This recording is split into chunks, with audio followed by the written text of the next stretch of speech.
given to us by the federal government of, The keynote address is given by the Emir of Kano, Muhammadu Sanusi II, a one-time governor of the Central Bank of Nigeria.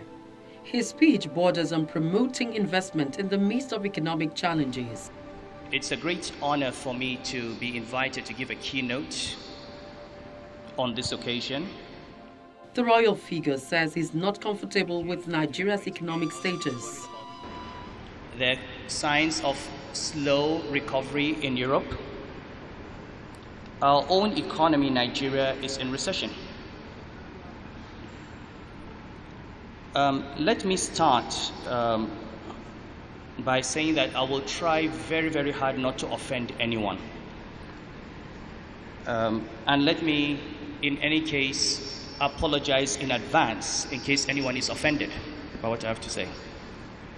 So let's look at Nigeria, because this is the environment in which we live. We have a lot of good news coming out. You can see from the IMF Article 4 consultation, it's not as negative as it should have been in the light of certain recent developments. But the environment remains challenging.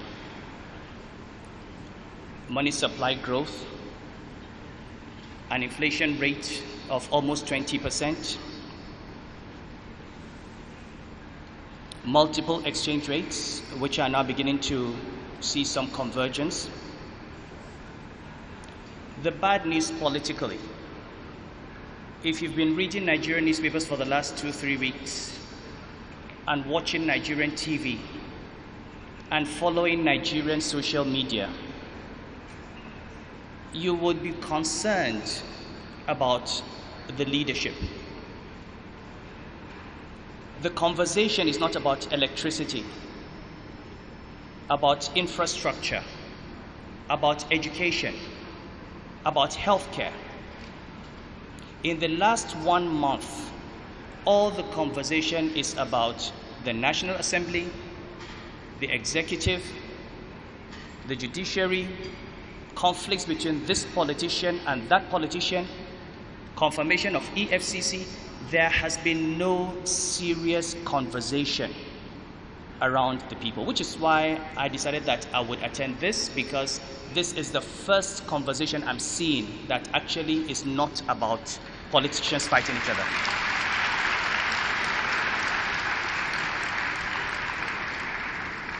Now, the problem with all that noise is that it has all the consequences of noise. No matter what you're doing, if you create too much noise, nobody sees your good work. Nobody is seeing progress on security. Nobody sees progress on the fight against corruption.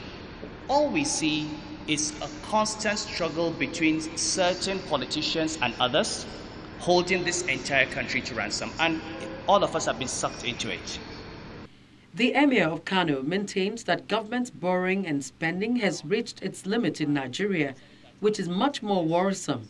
Therefore, the need for massive investment.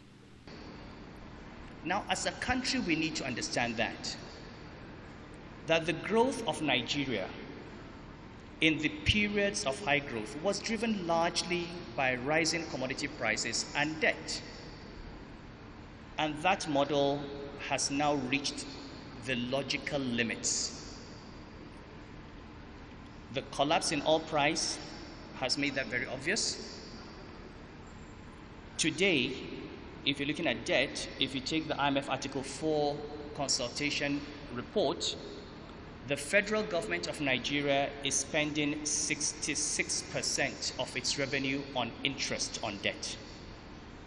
66%.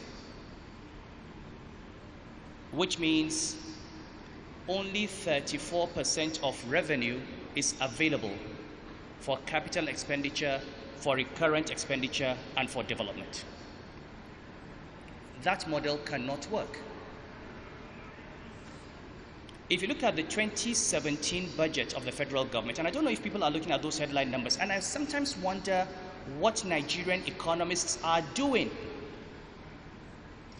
The 2017 budget presented by the federal government, the amount earmarked for debt service is in excess of the entire non-oil revenue of the federal government. But that's not the problem. The problem is that it is also a budget that also goes for even more debt. So if you're paying 66% of your revenue as interest and you add more debt, where do you stop? 70%, 80%, when do you stop? Growth can only come from investment. It cannot come from consumption. It cannot come from the government balance sheet because government doesn't have money. It cannot come from borrowing because you cannot borrow unsustainably.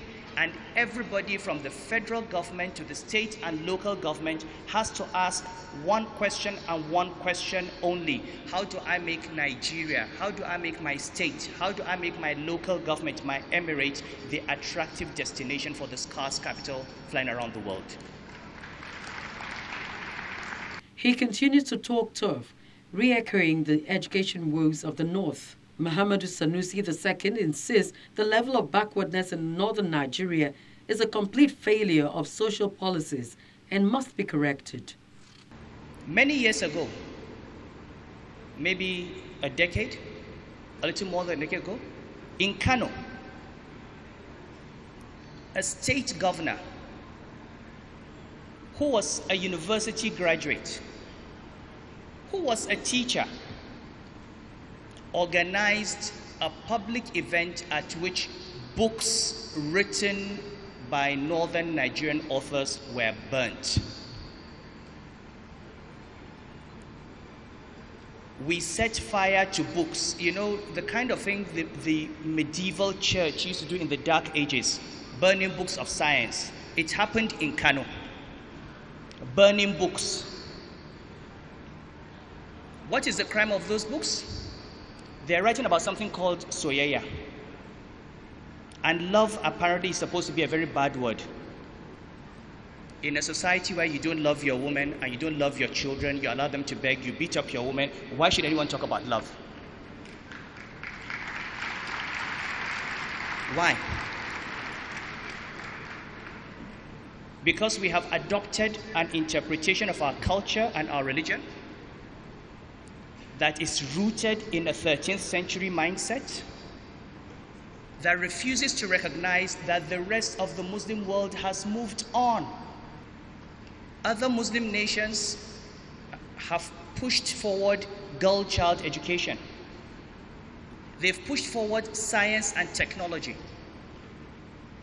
They've pushed forward the arts. And you know, we have this myth in northern Nigeria where we try to create an Islamic society that never existed.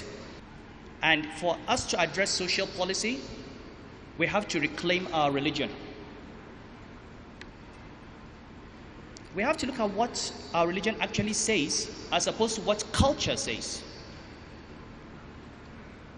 And we have to have the courage to go through the path that all societies went through, which is to stand up and challenge intellectually worldviews. I mean, some of the examples are horrendous. 200 people die of meningitis in a state. The governor was asked and he said, it is God's curse on us for the sins. For the sin of fornication, which apparently does not happen in America, which is why they don't have meningitis. I mean, look, how have we reduced ourselves? What have we done as a people that we have placed ourselves in this situation where simple things, it's a medical issue. You don't have vaccines, go and find vaccines. Treat those who have caught it. Don't give these kinds of explanations. But this is the mindset. And I have a degree in Islamic law, and I can tell you that that is not an Islamically correct statement to make.